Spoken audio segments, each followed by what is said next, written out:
Howdy ho, everybody. What's up? We are back to Virtually Wine Taste. This is Chef Chris. I'm Sam Ed. We work at Old North State Winery. We make wine here, but we also educate people on wines from around the world. And, I tend to get fixated on European countries. And so someone asked me, hey, could you do something more USA-ish? So today I'm going to do a couple USA wines. A couple of homers. We're going to see what chefs' reactions are to these two wines. And hopefully it'll be a good one. Luckily, I brought with me today a powerful thirst. Yes, and you do tend to carry that around with you. I like to keep it in my pocket for emergencies. You're only thirsty on days that end with a Y. Or days that I participate in. All right, so here we go. Of course, we do 4 wines here in person on Thursday nights at 6 p.m. For those of you that can't be here, we do these virtual tastings where you get 2 bottles of wine and the tasting food kit that goes with it. What a value. Chef Chris is going to whip up here for you, and you'll find out, he might tell you on this video what you're getting, or he might not. It just depends on... Well, I know, without tasting them, what I've got in my head to say. Sure, But, yeah. So we'll have to wait and see what comes of this. Right. It's always a mystery for me. Well, I think you're going to like this one, Chef. I know you're more of a red guy than a white guy, but we're talking about a wine that is packing 14.8% alcohol. That's a lot. Now, Thank you. I know there's a lot of people out there that are watching this video, and I know who you are, because you come in here all the time, and you like your high ABV wines. So this is for you. Tell me how you can't have a white wine with high alcohol. Here it is, in your face. And I want to make note, Chef. I'll let you determine. But personally, I don't find this wine to be alcoholic. I was shocked when I read the label. It's to be honest with you, very... the integration here is beautiful. This is Peiriano Estates, and of course, Chef Chris and I've done probably a couple videos on there. We love their all kinds of stuff. We've had their Zin and their Chardonnays. They have a lot of good stuff. Yeah, we've had a lot of different things from Kind of this. known for their Zins, aren't they? Yeah. And this is their heritage collections. It's kind of a very super value wine, to say the least. All these wines come in under $20, and they've been in the business since the 1800s. So they have great heritage in terms of heritage. It says it right there on the bottom. It says it. Yeah, you can't deny it. So, we love the fact that this is probably 5th, 6th generation. Who knows? It depends on how quickly they reproduce them, I guess. But or how quickly they take over. Right. It's my job now. But you get the idea. They've had so much experience, and the Heritage Collection, I believe, started when they were really trying to kind of show the different grapes of what was originally grown and things like that. Of course, they have a very diverse portfolio, and we really appreciate that. And I've always appreciated their wines regardless. But here we go, Chef. I would say right off the bat, we got some beautiful color. Yes. Is this oak? For a Sauvignon Blanc? Is it oaked? It sure is. They oaked this thing. It doesn't say anything about it on the bottle, but The my color, my nose tells me that it's seen oak. It is a beautiful nose. It would resemble Chardonnays from maybe Sonoma or something on the nose, but this is definitely Sauvignon Blanc. You would have to be really skilled to call this a Sauv Blanc. I mean, this is a wild card. It's a tricky one. Yeah. Because this is not New Zealand style. This is no, it's not. It's very big and polished. Very big and polished. It's very It tastes like a Chardonnay blend. It tastes like a Sauv Blanc Chard blend. I think that's probably from the oak. Yeah. And the higher alcohol, it doesn't drink hot. Well, remember too. Again, I don't have the full-on specs on this. I'm just going by the very vague information on the label here. But remember, in California, you can have 75%. No, that's true. That's so a good point. It's still maybe there's 20. Single variety. Maybe there is 25% of some There's something in big there. ass Chardonnay in there. Some or Simeon or something. Because this thing is like a blanket. I mean, it's not that it doesn't. The acidity is so well. It's in the back. Normally it's like a gut punch when you first sip of a Sauv Blanc, and this is very rounded. Very polished. There's some interesting notes. You can definitely, to me, it almost finishes with wood flavor, like it's Absolutely. I mean, and honestly, almost charred. Almost bourbon barrel, I mean, I'm getting the caramel, I was getting the like butterscotch. Yeah, absolutely. I was thinking that maybe there was some cork, but it's approaching that kind of woody flavor, and this is just a real different expression.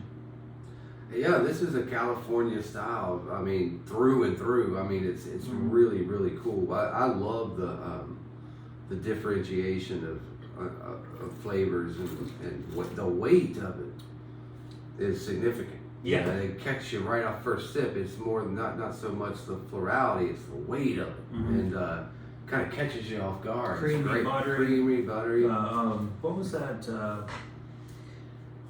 Gosh, we were using a descriptor.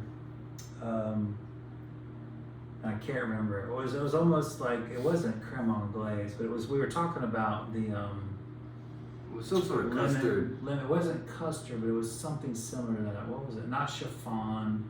Anyway, it's got weight to it. It's like a custardy kind of weight to it. And with that being said, also want to make note here that the fruit is so intense on the front end, it almost tastes sweet. Absolutely it is, and that's just the extraction that they're getting out of it. It's not sweet, but it comes across that. It's very fresh, and strangely enough, with all of these big descriptors we're talking about, lemon curd. That's what it is. Lemon curd. With all these spread it on your scone. with all these descriptions we're talking about, it finishes light as a feather, and that doesn't always pair up. To me, bigger wines don't. They don't dissipate like this one does. Yeah. I mean, the flavor's there, but it's not weighty on the palate. No, I think the acid is keeping everything fresh. So really interesting. It's not allowed. It's not getting the clingability because of the acid content. Yeah, when I first tasted this, chef, when I ordered it, I was drinking it warm. Because they came in, wasn't chilled, and it was, I like tasting white wines, because you can taste faults when they're warm. Right, it's easier to taste like easier, like if you ever drank a warm domestic beer, it tastes like utter hell. It tastes awful, and so the cold masks a lot of things, and even beyond faults, it masks a lot of flavor. Yeah, true. That's true. I mean, a lot of these, the brighter. Like the lime is really starting to come through now. The minerality is starting to come through. At the first colder sip, you couldn't get. Yeah, so this was served very, very cool, and it's really fascinating how many layers there are in this. Tons. So I'm picking up different things from my initial meet and greet, if you will, with this wine, and this as just a really fun wine. Of course, when it was warm, it was a lot thicker, stickier, and I just love how at a cooler temperature, this is just beautiful finish. Well, a lot of greens coming out now. This is really, really nice. Yeah, it's got some almost like green tannin. It is it's like a peppercorn. It's like a fiddlehead. Yeah. Asparagus, maybe. Yeah. Some of that starting to, Yeah. along with you know, the citrus, the lime zest, the green papaya. I mean, to me, it tastes more like papaya skin than the center. Mm-hmm. I mean, it's just getting a lot of cool stuff. Like a really super ripe golden delicious apple. Oh gosh, yeah. I mean, just absolutely. like sickly ripe. Sickly ripe. Yeah. Yeah.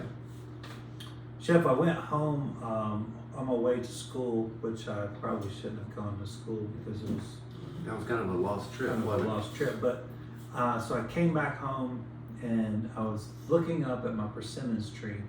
Oh. And it's full of them. Still. All the leaves are blown off, and the It's predator are still just full. sitting there. I was walking around, kicking leaves around, trying to find one. I was going to bring They're one not, back. they're not ready. Well, they look beautiful. They're just. Well, I mean, they're not hanging ready on. to drop, I guess. Yeah. I mean, 'cause we haven't had a lot of wind either. So No, we haven't. wind usually participates. Yeah, you got to get them as soon as they hit the ground because the ants love them. Oh, I mean, the they're like ants, a lump of sugar. The ants, the squirrels, you know, they get on them too. Yeah, but The big- those persimmons have like this tropical Mm. sweetness, and to me, there's Persimmon, yeah. there's some of that like really ripe fruit of tropical nature. And even candy, you know, like a Candy. dried apricot. Yeah. I'm getting that in here. You know, not super sweet, but when it's concentrated, Mm. I guess. Yeah, because to me, apricots are some of the least sweet of a lot Fresh. of fresh of all And the figs fruit. too, Yeah, remember figs figs too. like Yeah. this? Oh, very Yeah. much so. Even though they have a high sugar content, they don't eat like it. Right. Mhm. Yeah. Well, Chef, we've got all of these flavors going on, and now you have to decide what to pair with it. I think I'm going to stick with the original. I've got some a citrus marinated shrimp with feta. I'm going to stick with it. You know, we always love feta with Sauv Blanc, Yep. and so that fits. Yep. And I think the tomato and I've got a little bit of honey in that as well. So I think the tomato, honey, citrus Yeah. with the feta is going to I like salt with a wine like this. Mhm. Yeah, salt. Yeah, Yeah. the salt from the feta is going to be Yep. a real boon. Mm. Yeah, completely. Love it. Wow. Well, Chef, Now that was a great wine. What a great talker. that's beautiful. Peiriano Estates, the Heritage Collection, Sauv Blanc. Again, I'm sorry I don't have stats on it. My assumption is it's oaked. Also, my assumption is there's something else in there. Other Well, than there's Sauv Blanc. something in there, and this word. You have to be careful with this word. There's something bitter. There's something pithy. Mhm. Not in like an off way.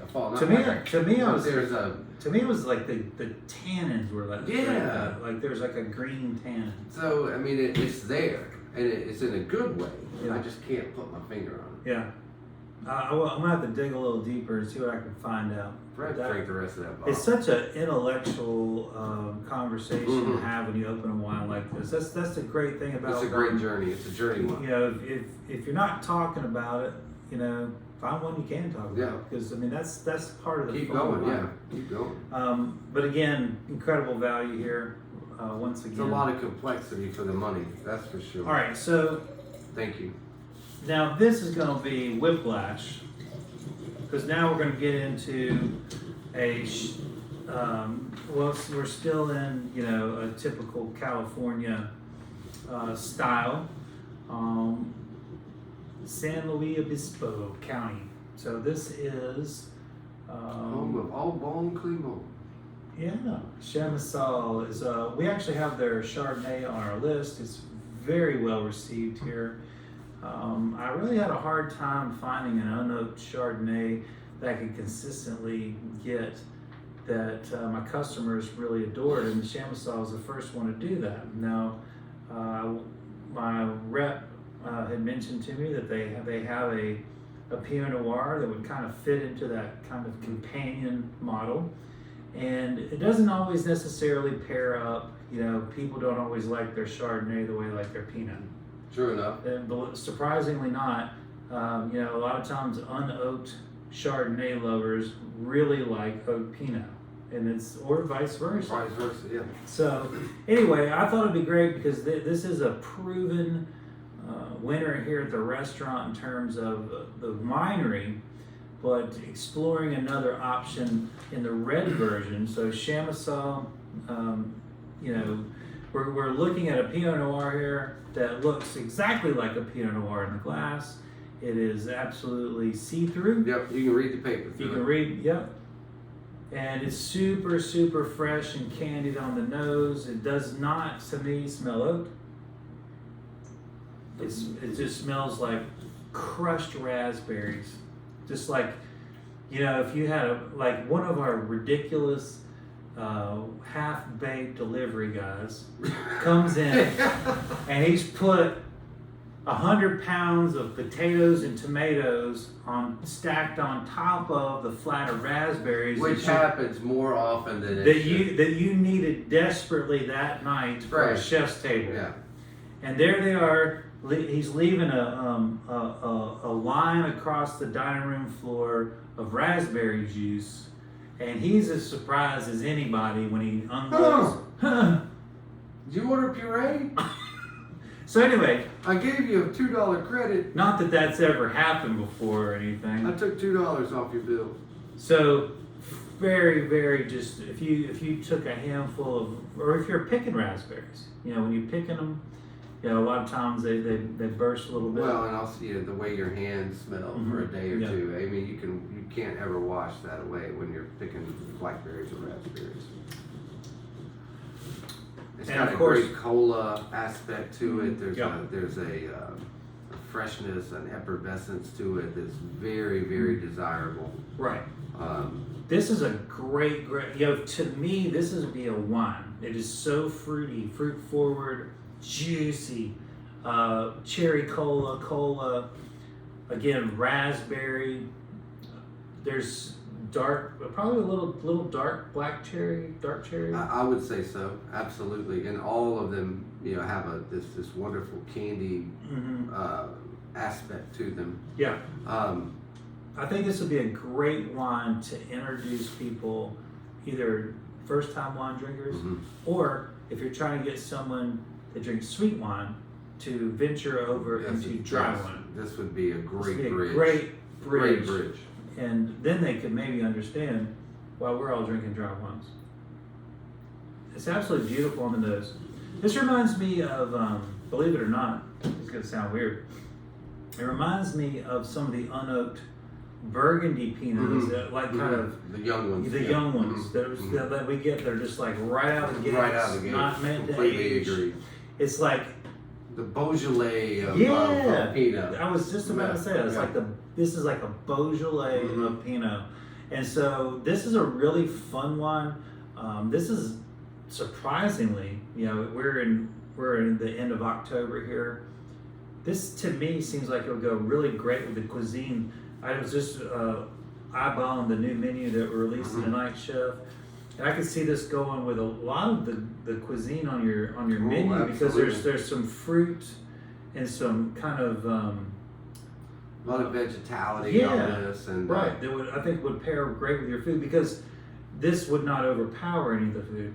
And there's a couple of pastas too. This is this kind of style was great. This brightness helps cut through some of the pasta. Those dumplings. Oh, with the coconut. Coconut in this. Coconut in this. Yeah, because a lot of people ask me, well, what can I drink red wine wise with Asian style food, and we often, if not regularly, use Beaujolais, Gamay, and this, early or those unoaked, really young Pinots, and this would definitely be a great. I mean, I would say this would be great with Chinese. Oh, Chinese food, like lo mein or something. Absolutely. If it had any kind of mushroom at all. Well, that's funny, because Andre left like an hour ago. He's got more mushrooms.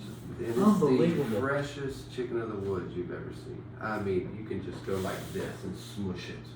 It's so soft. And so we're actually doing chicken of the woods with it. It's been a wonderful year for chicken of the woods. It's been amazing, and there's a lot more. I mean, he brought. It's massive.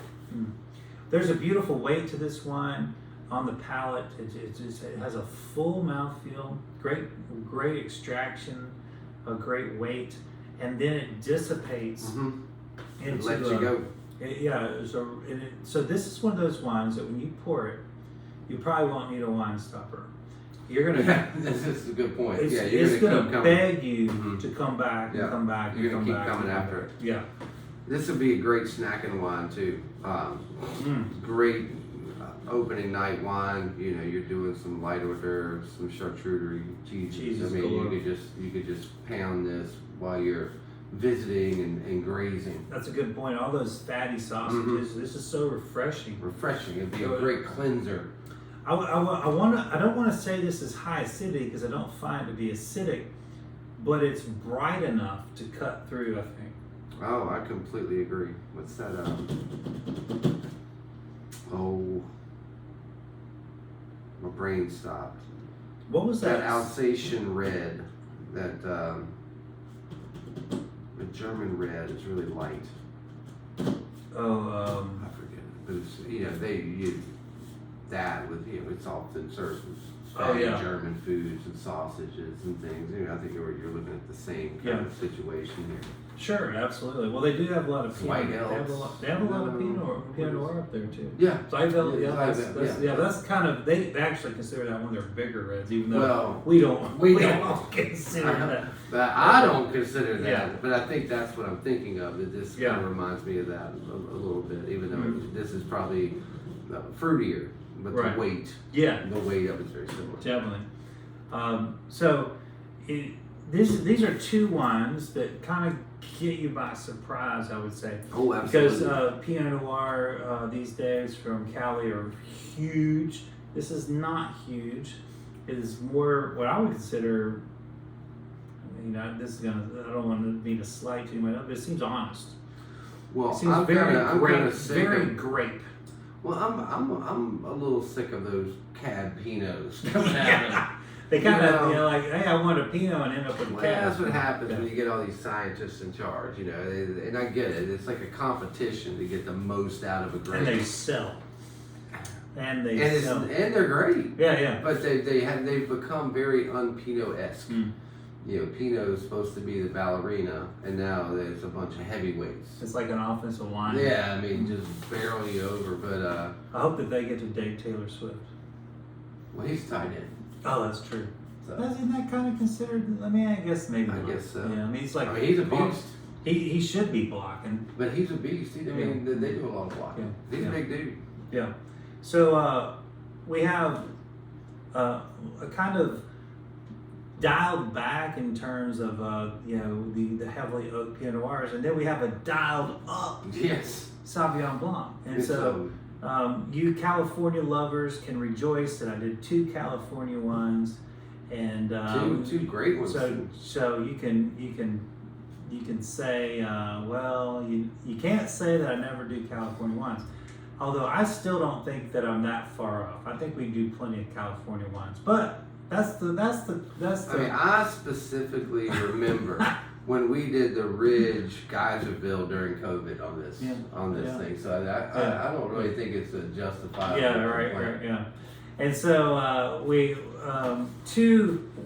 in my opinion, 2 wonderful producers that I put on my wine list year after year, decade after decade, and I appreciate all they do. And we thank them for giving us these wonderful price points, $20 and under type wines that we can all afford to drink and enjoy and hopefully talk about.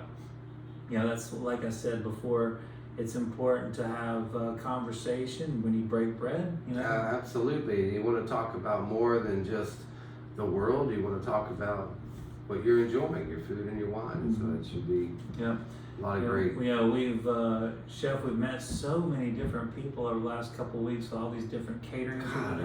Is that not the Like truth? it's just like all over the world. It's just fascinating to me when they look at our wine list and our liquor and they're like, wow, you've got this and you've got that. I know. And it just reinforces that we are doing the right thing. We're giving people the right expressions. It's hitting people in all the right fields. Mm-hmm. Tuesday night we had a group, and it was several fellows from Brazil in this company, and they went nuts on the Juggernaut and actually bought every bottle you had to take back with them, because they were like, in Brazil, you pay by the weight of the wine, and like those bottles are so heavy, they're like, these, you can't find these there, and they're like just packing their suitcases with them to go back, because they were just so blown away by that. And then believe it or not, folks, it is a wine country. We've done a couple of Brazilian wines here at the restaurant. I don't know that we've done a video on them, but we've certainly in person done some Brazilian wines. It will be, in my opinion, an emerging market, just like Uruguay. Hopefully it'll take off like Uruguay is now. And of course, Argentina is kind of known for, Chile certainly. Chile too. That's an argument between Chile and Argentina, but I think most Americans at least were introduced to South American wines via Argentina. But let's make no bones about it, Chile is very serious wine. Chile really had a great run. I remember doing a ton of Chilean wines at the club and at Trio, and they were really prominent, and Argentina leapfrogged them. Yeah, in terms of volume. And I think the Chileans, use of I think they drink a lot of wine. I think they drink a lot of wine, and they were very, they do a lot of concrete vats, they do a lot of cabs, and so it comes across such a different style. People were into it, but whether it be marketing or what have you, Argentina really just like. Even though Chilean wines are as good as they've ever been, I just think in terms of marketing. Marketing, it helps out for sure. We've been very fortunate to enjoy a lot of South American wines, South African, but South American wines, and we'll continue to do that too. But just keep tuning in and checking out our YouTube channel. We do all these videos for you guys. We think it's important for people to understand wine before they buy it, and not just be blindly grabbing bottles off the shelf. And we give an honest opinion on what do we consider honest wines. We don't really try to, we're not really boosting up the concocted type of wines. We feel like these are pretty. They're not paying us enough to do that. Trust me. They're paying us zero. These are exactly. So you're getting a really honest, super honest. We do this for our guests at the winery that want to learn more about wine, and we're happy to do it. Between chef tables and caterings and our crazy business, and also trying to help in the cellar, and we're also in school, and so we got a lot going on. Oh yeah, by the way, you got 5 kids and a wife. I think. Yeah. So there's a lot going on, and we pack it all in. And of course, we have great friends and our family here at work that we care so much about. We're always looking out for them when we can.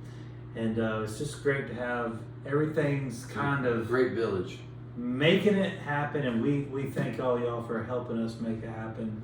And if there's anything we can do for you, that's what we're here for. We if you're looking for certain wines, let us know. We're happy to track them down. Don't forget, November 7th, we have it's a Tuesday night here in downtown Mount Airy, a spectacular, unparalleled event, and I'm sure that no one's ever done, is having a wine dinner with 4 different producers. And you're doing a crazy format that everyone's going to love. There's going to be a lot of compare and contrast, which is just crazy. In a good way. We're gonna have a lot of things to think about. It'll be a very fun yet cerebral dinner. Yeah, I think there'll be a lot of red teeth walking out. Yeah, and wow, to have 4 winemakers, proprietors, whatever. That's just unheard of. Yeah, most wine dinners are 1 producer. We're stepping out. There was talks of like, hey, we got these 4 producers. We do a little tasting. I was like, no. I want to go crazy. So if this is a success, then hey, we congratulations to us. But if it's not, hey, we tried. I think it would be an unequivocal success. I think we're going to end up getting hammered. It's an absolute certainty. Well, those of you that can be here, please be here November 7th. And those of you that can join us for Chef's Tables, they are crazy every weekend. We just have more and more chef tables. People from all over the country are coming to have our 5-course wine pairing meals with wines from around the world. Never replicated a menu. It is a unique experience each and every time. And if you can make it for one of those, we'd love to have you as well. Until we see you next week, cheers. Cheers. Thanks for tuning in. I hope you enjoy yourselves tonight.